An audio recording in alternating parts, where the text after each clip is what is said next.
the reason why we started it.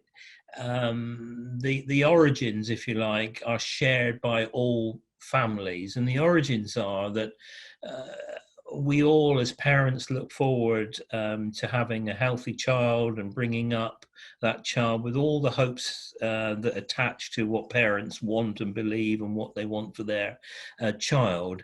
But Kate was born in 1980.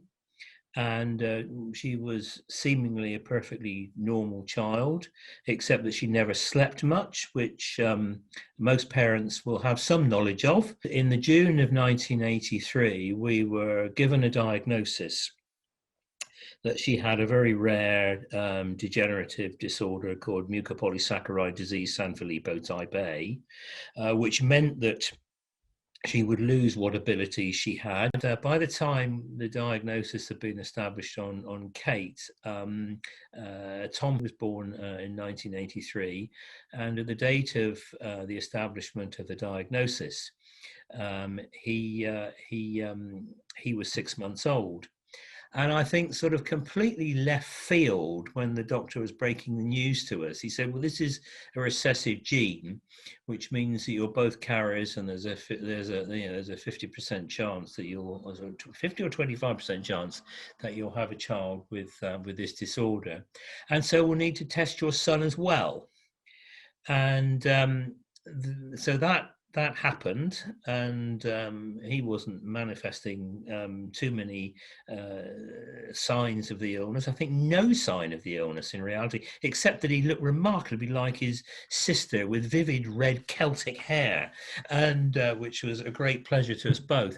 But the lab eventually contacted our consultant and said he doesn't have it, which was a source of great relief, as you may imagine. But a fortnight later, rang back and said, we've made a mistake. He does have it.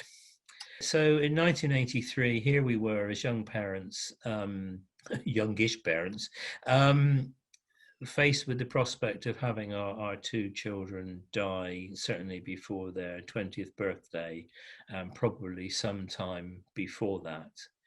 And you can imagine the sort of devastation that wreaked upon us. And I make no apology for the fact we spiraled into, I don't think it was clinical depression, but certainly we were very low spirited. And I think that when you're faced with circumstances like that, you inevitably look around for help.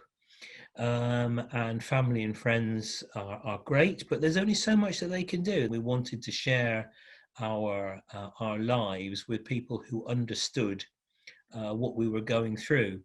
And it just so happened that a couple of years prior, in the early 80s, a place called Helen House was founded in Oxford, and that was the first children's hospice in the world. And we found that this was a place that had been set up to look after whole families, not just children during the acute phase of illness. And what they said was, you can stay with us if you want to as a whole family. We'll look after you all. You can leave your children with us. The choice is yours. And so we used to trek up to Oxford, and we used to go up there probably 4 times a year and recharge our batteries, and also be able to speak to people who knew precisely what was going on. So they became our extended family.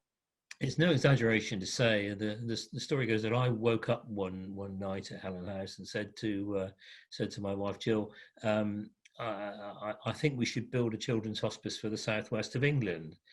And she looked at me and sort of thought, you are mad. Just go back to sleep. This is just bonkers.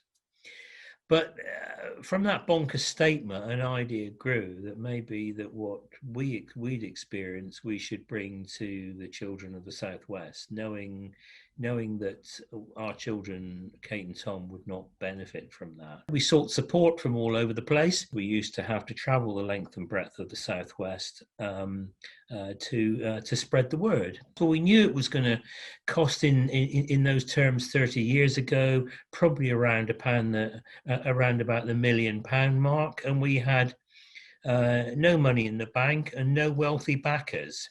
So what do?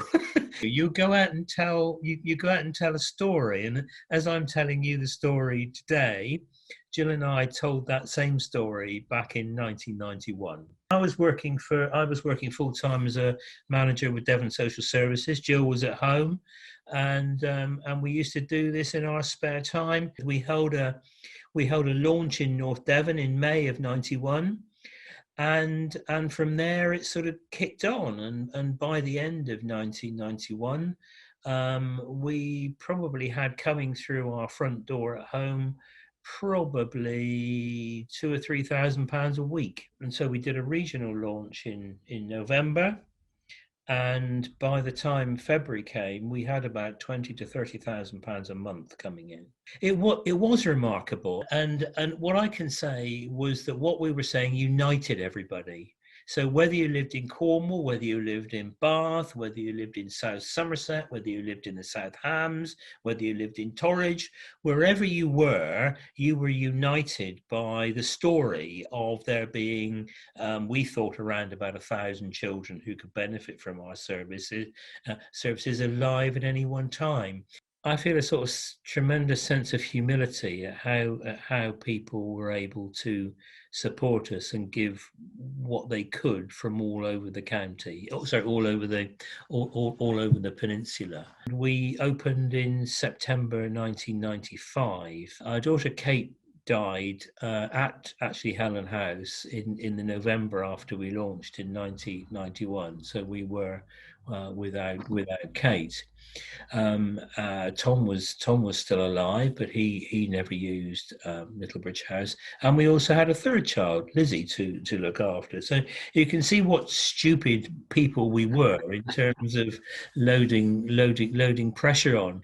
But I say it was a time of great joy and great relief.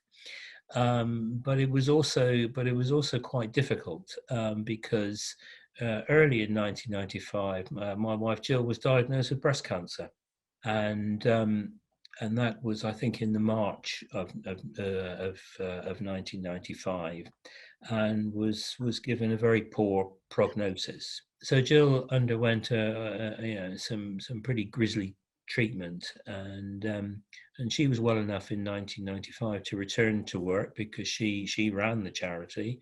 I did it in my spare time, she was a magnificent fundraiser. She was very much the face of the charity, as well as myself at that point, and it was a great joy to have her well enough to be at the opening, and she returned to work around about that time. We opened in September 95. We were in touch with many families who were waiting for us to open, and so they used us in the same way as we'd used the hospice in Oxford, and it was a joy just to hear people's comments. And I think one of the most memorable things a mother said to me when she was visiting the building was, she sat on the bed and she sobbed, and she said, "All this for us?" And I said, "Yes, all this for you, because this is what your fellow citizens in communities throughout the Southwest want for you and your family." Because we didn't know anybody who had vast wealth, our fundraising basis was built up from ordinary men and women and boys and girls giving what they could. So we had an enormous number of people, thousands of people who regularly gave to us, which makes you actually quite a strong organization. Yeah. Rather than having to rely on big donors, although big donations, should I say, are always welcome. But I think it's that community strength which not only underpins the work that we do, but underpins our financial sustainability. We became virtually oversubscribed at the back end of the 1990s into the millennium, and we didn't know quite what to do, because the amount of time that we were able to offer children and families was becoming a bit constrained. And so that's when the thought entered our brain, about, well, should there be another facility in the southwest of England? And I think we initially had the view that it shouldn't be us, that maybe someone else would like to do it. Jill was struggling a bit, and I was still working. We had our young daughter. Tom had died in 1998. So we still had considerable load upon us, and our trustees were unsure about whether we should do anything else. But anyway, we looked around for people who may be able to take on another project. The obvious place to do that would be in the Greater Bristol area, and that was the way that we needed to go, because that's where our greatest demand was. And but nobody came forward. So was it a plan to do Bristol? No, it wasn't. It was circumstantial. Yeah. But it came through that generosity and that community spirit, and the force of that community spirit that was there in Bristol. Shortly after we laid the foundation stone at Charlton Farm, Jill died, and Sure. that's when the trustees asked me to take over. When it was decided that we would have a go at doing Bristol, our chair of trustees, Trevor, Jill, and I, in private, always thought that there would need to be a third, because the southwest is linear. We completed Charlton Farm in 2007, and we still had money in the bank to run both hospices. So, people's generosity are unbelievable. And then we commenced doing the Cornish project in 2007. And during that time, from 2007 to when Little Harbour opened, not exclusively in Cornwall, but £5 million was raised. Wow. And I think that is absolutely phenomenal.